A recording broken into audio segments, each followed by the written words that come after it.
자, 이번 챕터는 챕터 10에 금융기관 검사 규정이 나오는데요. 자, 어떻습니까? 지난 시간까지 7개 카테고리가 마무리가 된 거죠. 사인, 건영, 공엠불이 마무리가 되고, 자, 이번 시간은 검사 및 조사에 대한 규정이다 보시면 됩니다. 자, 그러면 검사와 조사는 어때요? 처음 보는 단어가 아니죠. 자본시장법의 첫 번째 순서, 공적 규제 기관의 업무에서 검사는 금감원의 업무요, 조사는 증선의 업무다 배웠습니다. 이 검사와 조사에 대한 세부 내용을 이번 시간에 배운다고 보시면 되고, 시험에 7개 카테고리에 들어가지 않습니다만 시험에 잘 나옵니다. 잘 보셔야 돼요. 자, 먼저 금융기관 검사 규정입니다. 자, 밑에 문장 먼저 볼까요? 금감원장은 금융기관의 업무 및 재산 상황 또는 특정 부문에 대해서 검사를 실시한다. 이 검사에 대한 세부 내용을 배운다 보시고요. 자, 검사에 대한 기본 정의 보시면 되겠습니다. 자, 그리고 이제 검사의 종류가 나오는데요. 종합검사 또는 부문검사, 현장검사 또는 서면검사인데 오른쪽은 뭐 간편검사가 되겠죠. 그래서 종합검사는 대부분의 종합검사는 현장검사를 하는 게 맞겠죠. 종합검사는 현장검사를 한다 보시고, 자, 이 페이지에서 제일 중요한 건 이제 밑에 내용입니다. 밑에 내용.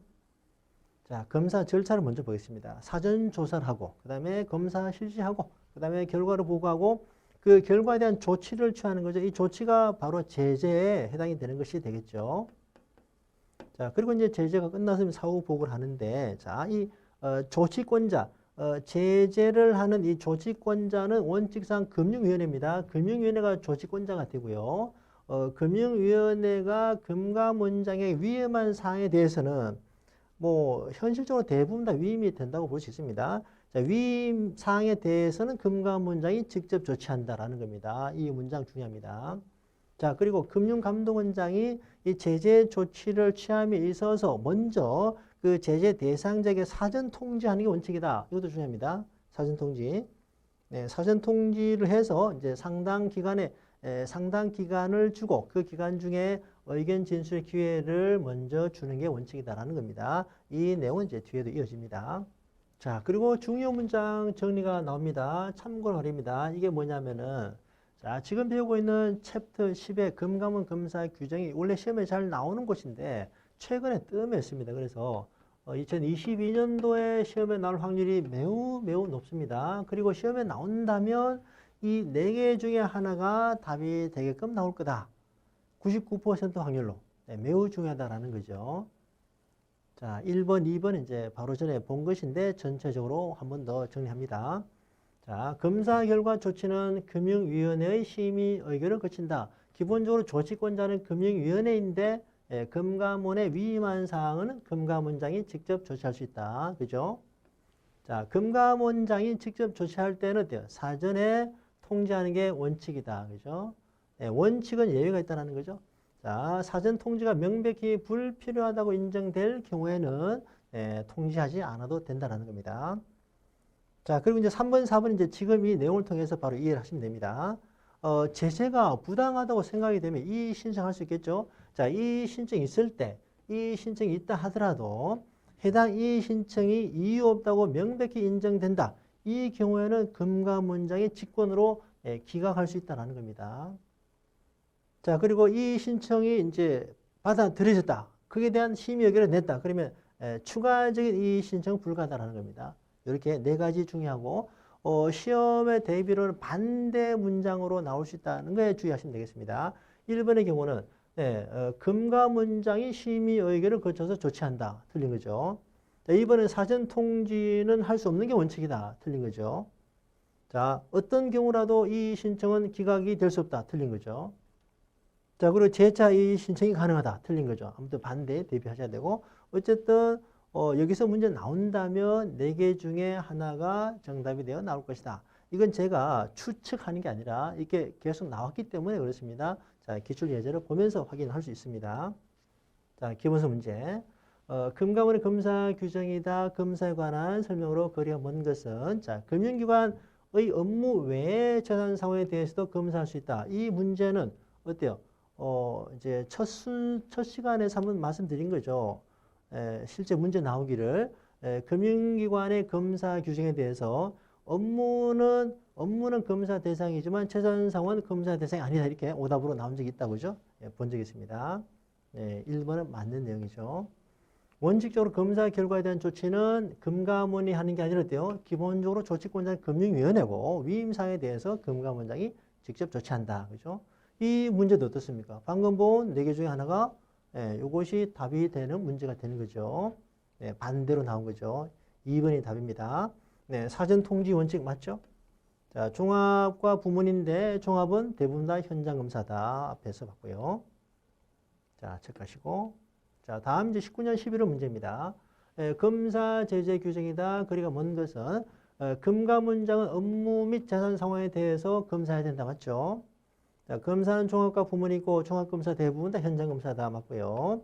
자, 검사 결과 조치는 기본적으로 금융위원회가 조치권자로서 심의 의결을 거쳐서 조치하되 금감원장 위임사항은 직접 조치한다. 맞죠?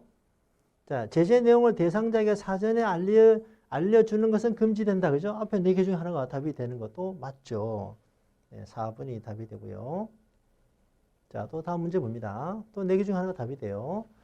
검사 규정이다. 틀린 것은 자, 금융위 심의 의결을 거쳐서 그죠? 하되 위임사항은 금감원장이 맞습니다. 한 3번 지금 보고 있는 거죠.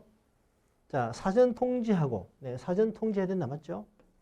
자, 그리고 이 신청이 이의 없다고 인정될 만한 명백한 사유가 있다 하더라도 이 신청을 기각할 수 없다. 아닌 거죠. 명백한 사유가 있는 경우에는 금융감독원장 직권으로 이 신청을 기각할 수 있다. 이것도 어때요? 앞에 4개 중에 하나 반대로 나온 거죠.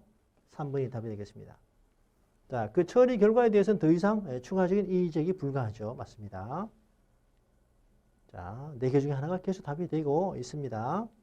자, 그리고 다음 챕터입니다. 챕터 11의 자본시장의 조사 업무 규정인데요. 자, 여기서는 앞에 챕터에 비해서 좀 더 내용이 간단하고 시험 대비로는 자, 요거와 밑에 2가지에 좀 주의하시면 되겠습니다. 자, 차례대로 보죠. 검사의 주체는 금감원, 조사의 주체는 어때요? 증손이라고 몇 번 봤죠. 자, 그리고 이제 밑에는 조사 대상과 면제 대상이 나옵니다. 조사 대상은 좀 더 평이한 개념이에요. 금융위원회나 금감원의 업무와 관련해서 위법 행위의 혐의 사실이 발견됐다. 그럼 당연히 조사가 들어가야 되겠죠. 자, 거래소나 기타 기관으로부터 혐의 사실을 이첩받았다. 그러면 조사가 들어가야 되겠죠. 또 검찰이나 경찰로부터 조사를 요청받았다. 당연히 조사가 들어가야 되겠죠. 좀 평이하고 이제 면제 대상에서 이 부분이 시험에 나왔었는데요. 자, 차례대로 보겠습니다. 혐의 내용이 경미하다. 조사에 실익이 없다. 당연히 조사가 안 들어가겠죠. 면제가 되겠고. 그 다음에 민원인의 사적인 이해관계로 제기가 돼서 공익 등의 공익이나 투자자 보호에 실익이 없다. 이 경우도 조사가 안 들어가겠죠. 자, 이게 이제 중요하다 그랬죠. 제보가 익명의 제보이거나 가공인 명의의 진정 등에 대해서는 어때요? 조사가 안 들어간다는 얘기입니다. 왜 그럴까요? 일단 익명의 제보나 가공인 명의의 진정이면 사실관계가 담보가 안 될 수도 있고 또 진정성이 없는 거잖아요. 그죠? 그래서 이 경우는 조사가 들어가지 않는다. 면제 대상이다. 체크하시고요. 자, 조사 결과에 대한 조치는 뭐 고발이다, 뭐 통보 여러 개가 있겠죠. 여러 개가. 밑에 보시면 과징금 부과 또는 과태료 부과도 있습니다. 과징금 부과는 되지만 과태료 부과는 되지 않는다. 이렇게 나온 적이 있어요. 익명의 제보와 이 2개를 좀 더 주의를 하면 되겠습니다. 자, 문제 21년 6월 문제입니다. 1번은 자본시장 불공정 거래에 대한 조사 기본 개념 모양 보시면 되고요. 자, 거래소로부터 이첩받으면 조사가 들어간다. 맞습니다. 자, 위법 행위에 대한 익명의 제보 또는 가공인 명의의 진정서 등등은 조사가 안 들어가겠죠. 면제 대상 맞습니다. 자, 조사 결과에 대한 조치로서 과태료 부과도 대상이 됩니다. 이제 좀 더 그 큰 사안은 과징금 부과가 되겠고 좀 더 작은 사안은 과태료가 되겠습니다만 둘 다 조사 조치 결과 조사 조치의 대상이 됩니다. 아무튼 3번, 4번 좀 더 주의하시고요.